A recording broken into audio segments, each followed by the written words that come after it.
Hi guys! So, ito meron akong ipapakita sa inyo guys. Ito yung yung massage neck.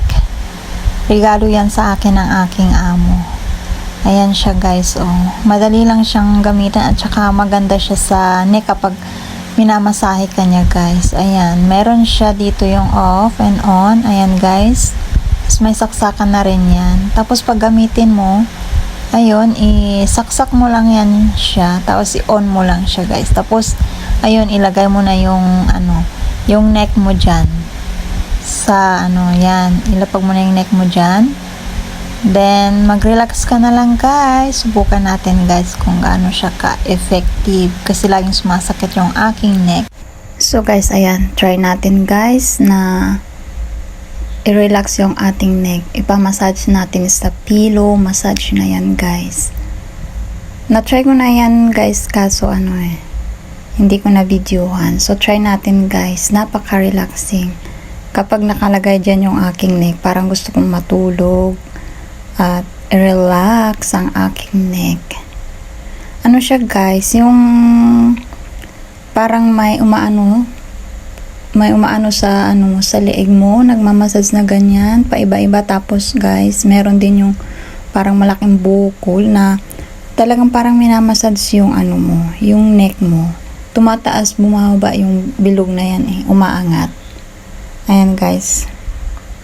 Para siyang nanginginig-nginig. Kaya ganda-ganda sa neck. Kaya minsan guys, kapag medyo masakit yung neck ko, ginagawa ko yan ng mga 5 to 10 minutes para naman guys, ma-massage yung mga natin, yung mga ugat-ugat natin sa neck para yung maganda yung daloy ng ating blood. Ayan, hindi ko ba kasi alam kung bakit laging sumasakit yung neck ko.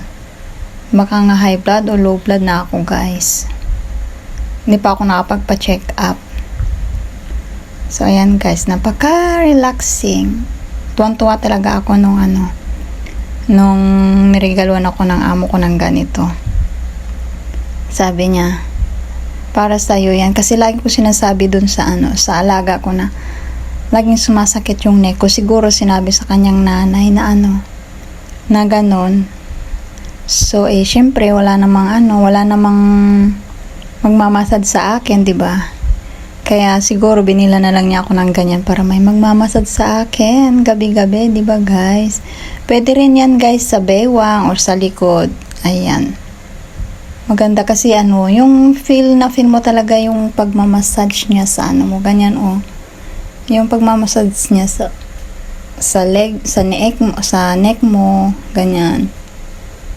Tapos may dug-dug-dug-dug-dug pang ganon. Tumutunog siya, pero hindi lang kasi masyadong marinig sa video. Dug-dug-dug-dug-dug-dug.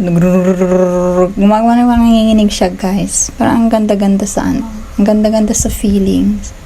Diba guys? Yan na lang guys yung bilhin ng mga single. Kasi kahit na walang mamasad sa kanila, diba? Meron sila niyan, so may magmamasahe na sa kanila. Kasi kapag jowa nyo ang magmamasad sa inyo guys, hindi massage ang gagawin. Hindi ko alam. Kaya mas maganda na bumili na lang kayo ng ganyan. Magpamassage kayo dyan guys. Diba? Makaka-relax pa kayo.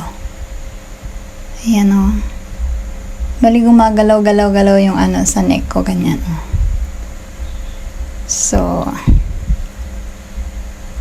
try nyo guys. Minsan meron din sasakyan ganyan. Tapos meron din dito sa amin yung massage chair. Kaso ang laki, kay sa boss ko naman yun. Ginagamit niya minsan bago siya matulog. Nagpapamassage siya sa kanyang chair kasi wala na rin siyang asawa. May jewa, pero syempre wala dito sa bahay. Minsan-minsan lang sila magkita. So may nagmamassage na sa kanya, 'di ba? Ang ganda. Ayan guys, gumagalaw siya. Iniikot-ikot ko kasi nga yung parang yung bukol na malaki. Parang bumabaliktad na bola sa neck mo. Ayan. Nakaka-relax siya ng neck. Madali lang siyang gamitin kasi isasaksak mo lang siya guys, tapos ihiga mo na lang yung neck mo dyan. O ayan, diba guys, yung bukol-bukol niya, ayan yung nagmamasad sa ano mo. Ayan, nagmamasad sa neck. Ayan siya guys. Umaangat siya tapos bumababa siya, yung parang nakahanginan yung hangin, tapos biglang bababa, tapos glug-glug-glug, parang iniikot-ikot yung neck mo. Napaka-relaxing talaga guys. Kaya tuwan-tuwa ako nung binigyan ako ng amo ko ng ganito. So, yan guys. Hope you enjoy watching my video.